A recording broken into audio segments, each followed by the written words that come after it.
Bom, primeiro é o acesso, é a dificuldade de acesso da população. Nós no Brasil ainda estamos com menos de 20% dos jovens de 18 a 24 anos com acesso ao ensino superior, e as universidades públicas elas não têm conseguido oferecer espaço na proporção que a sociedade exige. Oferecer espaço desde o número de vagas, né, que são oferecidas, desde a forma como se pensa o ingresso, porque o ingresso ele geralmente é elitizado, né, através de vestibulares ou processos seletivos que priorizam uma preparação daqueles que têm acesso a recursos para se prepararem, né? E um outro grande elemento que a gente poderia dizer que satura ou que mostra que esse modelo está em crise, né, é a forma elitista como se forma cidadãos nesse Brasil. Elitista significa que nós estamos formando para uma pequena parte da sociedade. Não é só o acesso, mas podemos também reproduzir isso através da forma, através do jeito de construir a universidade. Tanto a universidade como os próprios estudantes que nós temos como egressos. Então, é uma lógica baseada num modelo competitivo. É o liberalismo clássico aplicado na educação, onde se imagina que uma parte é vencedora, é uma minoria, e a grande parte é perdedora. E a parte perdedora, ao final, entende que ela mesma foi culpada do processo. Enquanto a parte vencedora, nem sempre tão qualificada assim, se auto-apresenta como sendo o mérito que fez ela ter mais status na sociedade em função de uma titulação. Então nós temos esses dois primeiros grandes aspectos que eu diria que nos condicionam hoje e que nos desafiam a superar o modelo de universidade que o Brasil herdou, né? Herdou uma parte da Europa, herdou uma boa parte dos Estados Unidos, e que via no início essa missão da universidade formar uma elite pensante para o país. Hoje não se pensa mais numa elite pensante, sim na universalização do acesso, ou de oferecer a educação como um direito do cidadão, reconhecido pela Constituição do Brasil de 1988.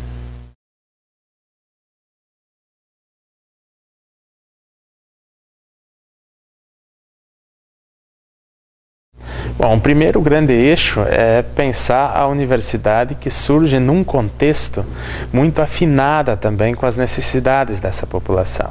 Então, que se possa oferecer cursos, que se possa oferecer pesquisa, que se possa oferecer atividades de extensão que venham a dinamizar o desenvolvimento dessa região. Então, muito afinados os cursos com as demandas, para que tenhamos estudantes, de fato, inseridos nas instituições e que possam retornar, que possam, na pós-graduação, depois, retornar, seja para a universidade como formadores, seja para a sociedade como qualificados profissionais, além de qualificados cidadãos, que podem contribuir também para as políticas públicas, inclusive para que a legislação que temos seja mais avançada ainda do que já nos últimos anos temos conseguido avançar.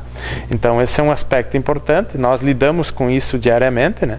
As universidades novíssimas, elas foram desafiadas à inovação, então elas foram desafiadas a não reproduzir os grandes dilemas das instituições do passado. Poderíamos dizer, inclusive, desafios estruturais, porque uma universidade, ela carrega em si toda uma tradição, ela carrega em si também toda uma hegemonia de poder instituída em vários espaços e que tentam se afirmar. É o status quo, né? Que numa instituição como a universidade se afirma e se reafirma em cada situação. Nós temos procurado, né, ampliar o acesso, temos procurado aumentar a forma crítica de produzir o conhecimento, procurado contextualizar esse conhecimento, procurar inserir a universidade nas demandas da região, inserir ela afinada com as grandes necessidades que a população vinha apresentando, tanto que a Universidade Federal Fronteira Sul ela foi criada a partir de uma comissão de implantação que já de 11 membros que foram nomeados, 5 representavam os movimentos sociais dessa região. Então ela já vem sendo construída a partir das demandas da região, muito afinada com as metas que também a sociedade almejava para ela.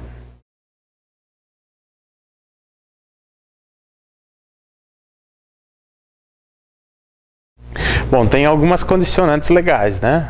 Por mais avançada que tenha sido a legislação brasileira, ela ainda padece de um tempo em que a educação não era oferecida para a maioria da população. Nós hoje temos os reflexos disso, inclusive as estatísticas mostrando que o país precisa avançar muito mais em termos de ensino superior, mas não só em termos de ensino superior.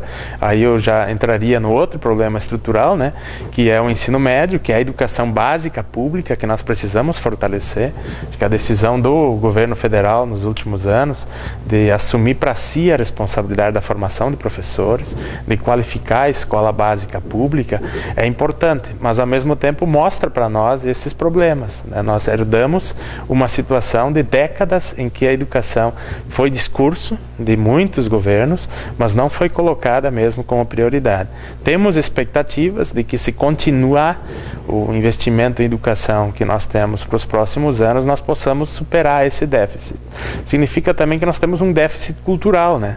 Porque a forma como se vê a produção do conhecimento, como dizia antes, elitista, focada em temas que muitas vezes são importantes para a carreira dos docentes, mas não para a comunidade que espera soluções para determinados problemas.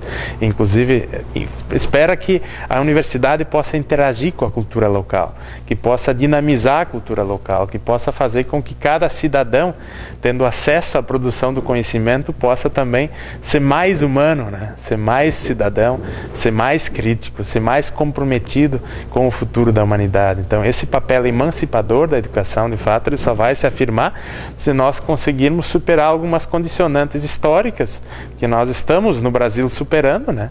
Uma delas fundamental, que os estudantes todos, né, possam ter acesso à educação superior pública, que nós coloquemos a educação como direito e não como algo que se precisa merecer, né, que precisa passar por uma prova para dizer que um merece e outro não, e ao final se possa ainda dividir aqueles que são considerados perdedores ou vencedores na disputa depois no mercado, até porque nós sabemos que em algumas situações há uma reserva de mercado, né? Nós estamos tentando romper nisso, o caso da medicina, né, romper com isso, porque há uma dificuldade de se aceitar mais profissionais em determinadas áreas, porque há uma reserva de mercado sendo pensada. Então nós estamos rompendo com isso também, ao oferecermos mais cursos públicos, ao oferecermos mais oportunidades de educação e ao colocarmos não só a formação em termos de graduação, mas também a pesquisa e a extensão na pauta, que é uma previsão constitucional, inclusive, de aliarmos o ensino à pesquisa e à extensão. Eu dizia que hoje, inclusive, um outro desafio, quem sabe, é a internacionalização, de podermos colocar o assunto da educação numa pauta internacional. Tem determinados problemas que certamente nós temos que pensar de forma local, e para isso a universidade coloca o seu olhar sobre os problemas da região, mas tem determinadas ações que nós precisamos pensar do ponto de vista global. Aí, por exemplo, a preocupação com o futuro do planeta, com a questão ambiental, com a produção de alimentos. Então são desafios que também a universidade precisa assumir e que historicamente não vinham sendo assumidos por essa instituição, por mais óbvio que isso pareça.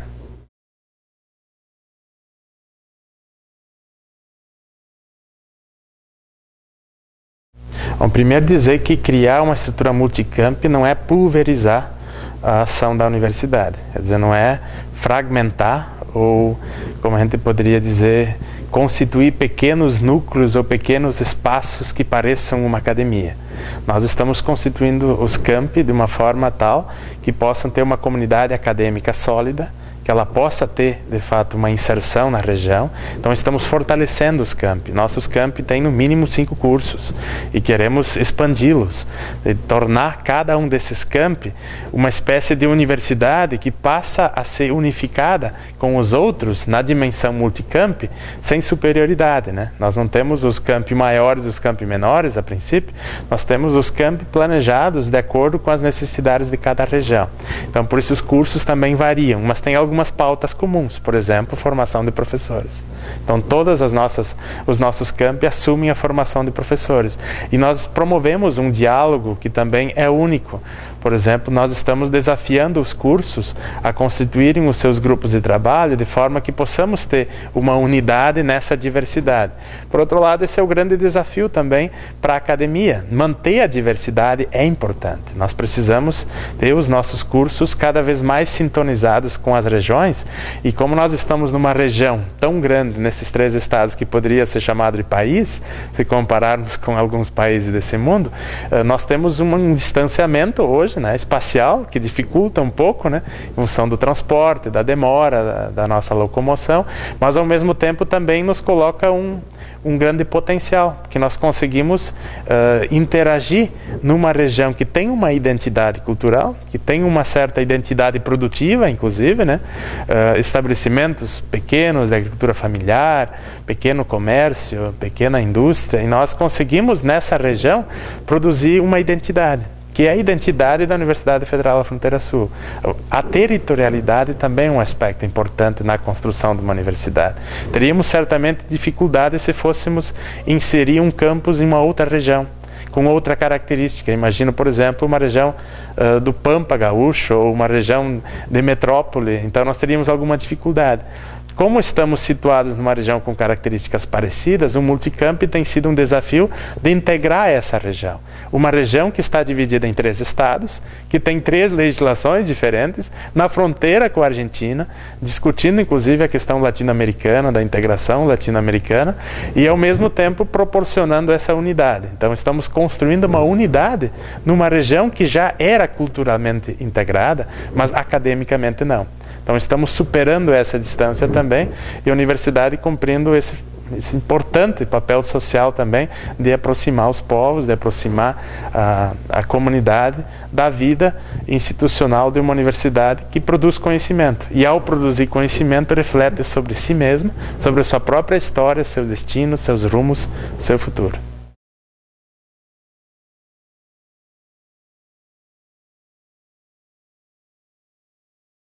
Bom, a Statuinte ela é um momento importante de participação da vida acadêmica. E essa participação da vida acadêmica, embora seja um momento concreto, que é legislativo interno, que é a construção de algumas legislações internas, ela também propicia uma volta à participação. Então, é um momento bom para se discutir, é um bom momento para pensar a universidade, e não de forma inconsequente, porque há uma legalidade a ser seguida. As instituições todas têm que ter o seu estatuto aprovado, e esse estatuto aprovado ele sempre dialoga no limite do possível, no limite do viável, pensando aquilo que é utópico, aquilo que é a ideia regulativa, que é até onde nós podemos ir. Então, quanto mais avançados forem os nossos estatutos do ponto de vista democrático, também certamente mais avançada será a nossa legislação brasileira com relação à educação. Então, veja a Universidade Federal de Santa Maria, que para nós é um exemplo de interiorização, pela sua história, pela sua presença aqui no centro do estado do Rio Grande do Sul, ela também passa a contribuir conosco, que também estamos elaborando estatutos, estamos em processo de revisão estatutária e estamos propondo, a nível de Brasil, experiências novas, experiências possíveis no âmbito da legislação, mas que também vão superando alguns limites que estavam colocados como não sendo possíveis, não por uma determinação legal, mas por uma decisão institucional muitas vezes, ou então uma falta de entendimento de que seria possível romper, que seria possível construir determinadas mudanças, acompanhando a evolução também da legislação brasileira e da sociedade brasileira nesse último período. A legislação ela é apenas uma marca que fica de um processo social em curso. Então ela precisa acompanhar esse desenvolvimento, por isso a revisão é importante e é importante participação nesse processo decisório.